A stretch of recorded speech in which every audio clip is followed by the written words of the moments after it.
Hello and welcome to White Glove Reviews. With Christmas coming up, what I thought I'd do is I'd talk about a possible stocking stuffer that you can get for the people you are stucking, I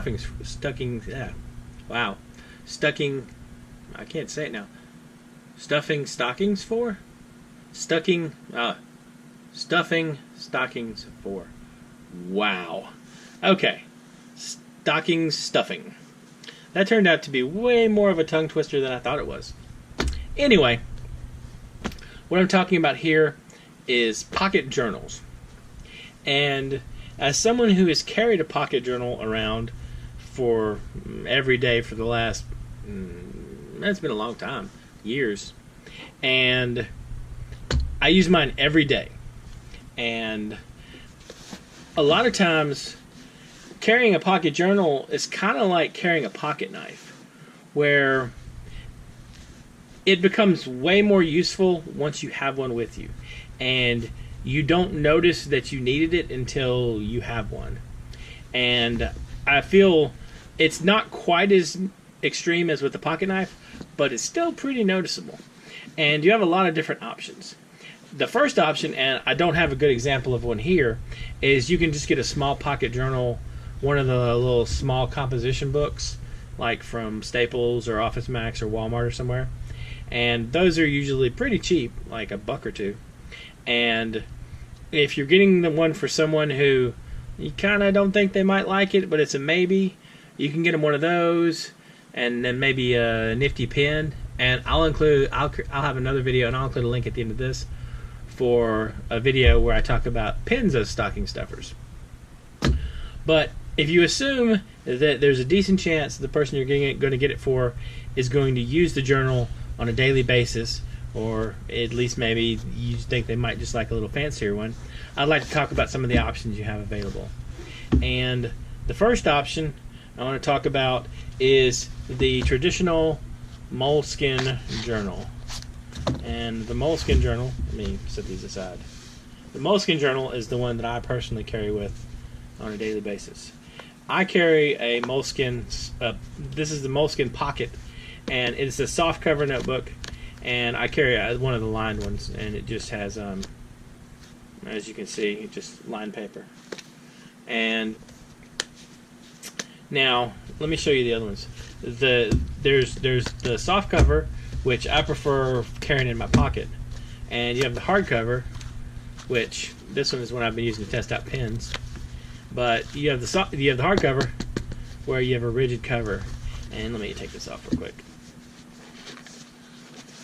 so you can take a look at this without the quiver thing on it. All right. Now, without the quiver, it's hardcover, very rigid. So if you need a surface to write on, I mean, the cover is very much rigid.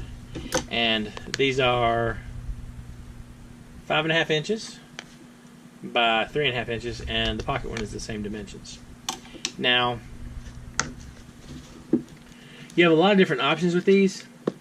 There's lined, there's dotted, there's blank ones like this one. There's lots of other choices. And depending upon what's available for the season, you can also get like special edition versions of these. Like there's one with Pac-Man, and I think there was a Star Wars themed one year, that kind of thing. So you have a little variety there. And it has a little elastic thing to keep it closed. It has a small ribbon bookmark, this thing right here. And I gotta tell you, every time I get a new journal, I cut mine off. I don't like it. I think it gets in the way. I didn't cut it off for this one because I don't carry this one with me on a daily basis. And I've been using it to test out pens. So, you may or may not like the little bookmarky thing. It also has a small pocket in the back, like so, where you can store stuff. And so it's not bad. And there's a thing in the cover where you can write your name, etc. Not bad at all. I carried a hardcover one for a while, but I found out that the hardcover being in your pocket where I carry mine, I generally carry mine, shove mine in my pocket with my phone, and it's much more comfortable to carry a soft cover one. It kind of forms, it can form to like your leg, and it's much more comfortable to carry around on a daily basis. But if you're carrying it in a backpack, a purse, that kind of thing, I think the hardcover is not a bad choice. Now, this one is a graph paper one. Now, these things here on this cover, what this is this is called a Quiver, and I'll include links in the description for all these things I talk about. These things are called Quivers. There's a Quiver, this is a Quiver 1, and this is a Quiver 2, and they're little things that can sort of hook around your Moleskin or other journals of the same size that are like pen holders, like so. I tried this one, and I didn't care much for it, because as you can see, it interferes with the closing of the book. And this one, I like this one better than the other one, but it still runs the problem that you can only put it on a hardcover. You can only put it on a hardcover journal, and like I carry a softcover one, so it didn't help me at all, really. And you just basically bend the elastic like so and slide it on. But again, depending upon how you carry your journal, this might not be a bad option for you. And as you can see, this one doesn't quite do the same kind of job this one does at bending the cover out. So anyway, these are the Moleskin Pocket Editions, and like I said, my journal of choice is the Moleskin Softcover Pocket. And this right here, this thingy, it's the Moleskin tool belt, and it's just a little elastic thing that slides around. It slides over the cover like so, and it doesn't have the strong elastic like the other ones do, so you can use it and not totally mangle your softcover journal. Mine's taking a little bit of a beating from it, but not too bad. Anyway, it basically lets you carry some pens with your journal in a nice, convenient way. I really wish it didn't have this little side pocket, but aside from that, it's not a bad choice. Alright, now, next one I want to talk about is, I want to talk about a couple of the Rhodia notebooks. And I got 3 of them here. Now, the Rhodias, one of the big things about these is the Rhodia notebooks use much better paper than the Moleskins do. The Moleskin notebooks use 70 GSM paper, and a lot of people have talked about having issues writing with them, writing on the paper with fountain pens, using like the bottled ink. People have mentioned that feathering is a big issue, where the ink kind of spreads out into the paper, and also you see the ink. You can see through the page to the previous stuff written on the last page. Now, the Rhodia paper, it's 80 GSM, and I think one of them might be 90. But again, these are pocket notebooks. This is the Rhodia Arama. This is the Rhodia Black Unlimited, and this is the Rhodia Web Notebook. Now, these are a little bit different size than the Moleskins. The Web Notebook is a little bit over 3.5, exactly 3.5, and the Rhodia Arama is 4. Now, this one, if you're looking for a pocket notebook, oh, by the way, all these notebooks, I think the most expensive one is $15 maybe. They're all pretty inexpensive.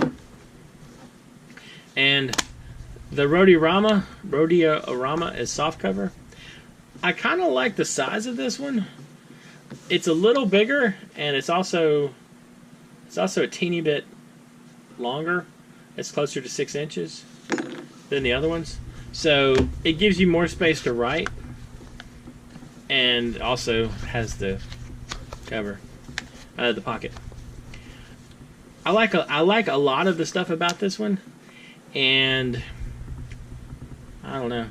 If I could find a little pocket thing to go on the front, I might switch. Now, the Web Notebook has a hardcover, And it looks, I know this might sound weird, but it kind of feels a little classier than the Moleskin.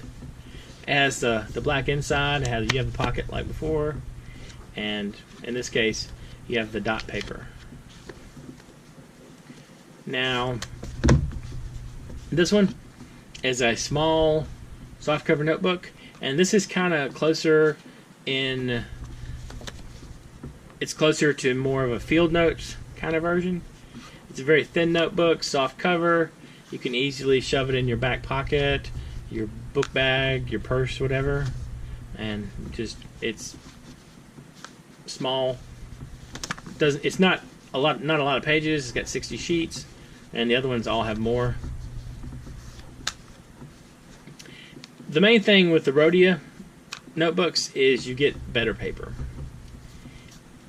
Now, there's also, if you're concerned about the paper quality, you have these small Clairefontaine notebooks, and these are kind of like the Clairefontaine equivalent of a field notes. Field notes being these. Now, with the Clairefontaine notebooks, you get 90 GSM paper, which is pretty good quality paper. It kind of has a little bit slicker coating, and it feels generally better to write with a fountain pen on these.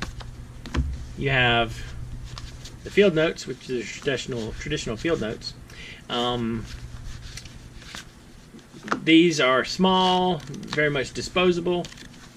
You get like 48 pages, and my examples here are, this is from the Sugar or something. I'll include a link in the description.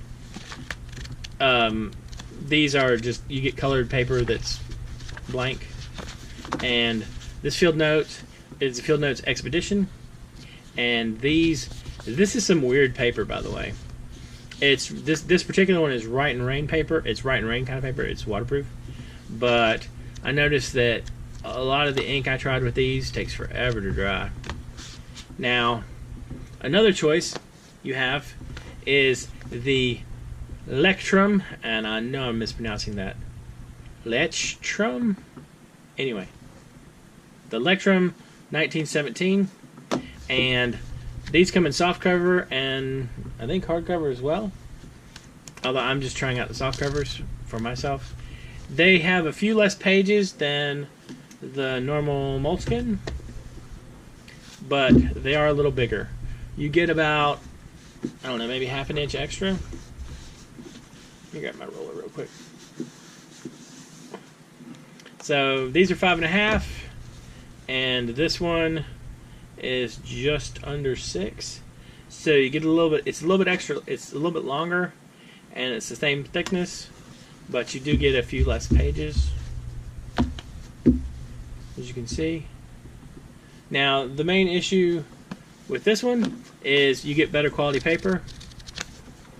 I think Lectrum uses Clairefontaine paper, and I want to say it's 80 GSM as opposed to 70 for the Moleskin. Now, when you're looking for a journal to get someone as a stocking stuffer, try and pick one that'll kind of suit what you think they might like. Like if you're getting one for someone who's always outdoors, very rugged, their journal is probably going to get beaten up and dunked into water, you might really need to go with something that has Write and Rain paper. If you're just looking for note-taking, like every day writing down random things, one of the Lectrums, any of these would work for that. But if you want to actually keep a journal, that kind of thing, I would go with one of the more long-term ones. Moleskin works for that. The Lectrum works for that. The Rhodia. Either of these two Rhodias I think would be a good choice if you're thinking about journaling.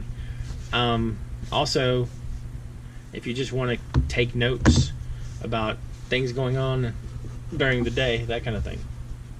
So, there are a lot of different options for quality journals, different paper, all that kind of stuff. And it's really, I find it enjoyable to write things on paper, and it might just be I'm a little older than, I'm older. I am from a time when people wrote things down, and I'm also a little bit of a Luddite. I tend to avoid some technology. Some of it's too cool to avoid, like a fancy new cell phone, etc. But I haven't quite reached the point where I take notes exclusively on my cell phone yet. And a lot of times, you just get a better experience writing something out. Even if it's just a random idea you had for some Lego thing you were going to do, or whatever. A lot of times it's fun to write out and design these things on paper with your journal, maybe with a nice pen that you like. Anyway, let me know what you think about the whole pocket journal thing in the comments. Let me know if there's any that I missed that I should absolutely positively try out. And if you decide to giving the gift of a pocket journal as a stocking stuffer this Christmas, let me know how it works out. And I will also put up a video in the not too distant future talking about a stocking stuffer pen to go with your stocking stuffing. I did it again. Stocking stuffer pocket journal. Anyway, let me know what you think in the comments. And if you've enjoyed this video, please like and subscribe. And I'll include links for all this stuff in the description if you want to check any of it out. And I hope y'all have an excellent day and a Merry Christmas.